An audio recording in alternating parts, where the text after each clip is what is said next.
I invited him in for a minute to borrow sugar. What he confessed while standing in my kitchen stopped me cold. This isn't a scandal or a secret from a lifetime ago. It's a soft, late afternoon unraveling that changed how I saw myself and the man next door. Stay with me. This one will make your heart ache and settle at the same time. Before we begin, tell me in the comments which city you're watching from. Are you watching from Boston, Phoenix, Charlotte, or somewhere smaller and cozy? I always love knowing where you're listening from. I still remember the light that afternoon. It slid across my kitchen table like a soft, slow hand, catching on the little chip in the blue ceramic mug I always kept for guests. My name is Betty. I'm 55, and this kitchen has become the map of my life, the place where I measure time by the way the sun moves across the linoleum, where my late husband's thermos still rests in the pantry, where recipe cards fold at the corners like old promises.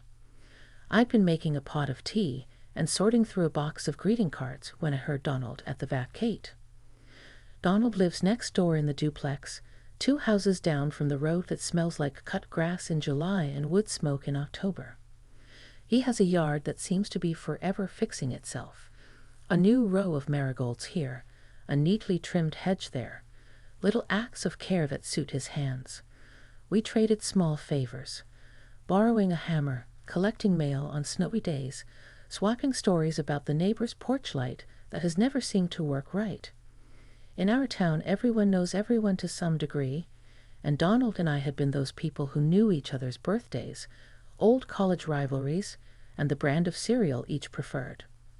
Not lovers, not dramatic, just 2 people who could sit on the stoop and complain about how fast the years went. That particular Thursday, I expected nothing more than the usual nod and quick chat.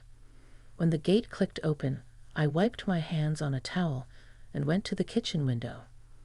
There he was, the same comfortable jacket, the same careful stride, except his shoulders seemed a little narrower that day, as if they were carrying something soft and heavy. He knocked on the back door, just twice, and then waited, like the kind of neighbor who knows the right amount of time to give between a knock and an entrance. "Betty?" he called, voice low and a little off.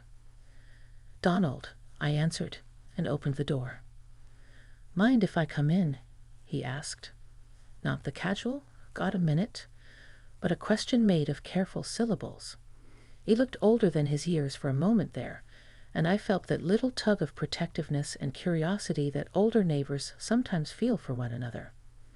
I stepped aside, and he crossed the threshold like he was crossing something else. Not only into my kitchen, but into a space where words live and sometimes surprise us. The kettle on the stove hissed like a small, expectant animal. My refrigerator held postcards and little magnets, photographs of grandkids, an invitation from the church luncheon, a coupon for the hardware store. The air smelled faintly of lemon oil and tea. "Do you want some?" I asked, because offering tea felt like the only sensible response when anything felt off balance. "No," he said. He smiled, but it didn't quite reach his eyes. He pulled his cap off and smoothed his hair with a hand that had small, familiar scars from yard work and years of being careful with tools. I didn't come by for sugar.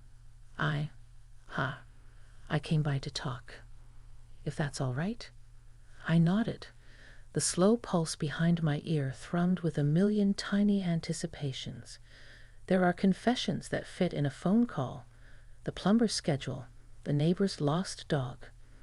Then there are confessions that insist on a kitchen table, a chair pulled in, the hum of a refrigerator, the ordinary things that give courage and shape to what needs to be said. We sat. He chose the chair closest to the window, where the light softened whatever expression he carried. He folded his hands as if tucking a letter into an envelope and then putting it aside rather than sending it. "You know how we've always said we look out for each other?" he began. "Yes," I said, my voice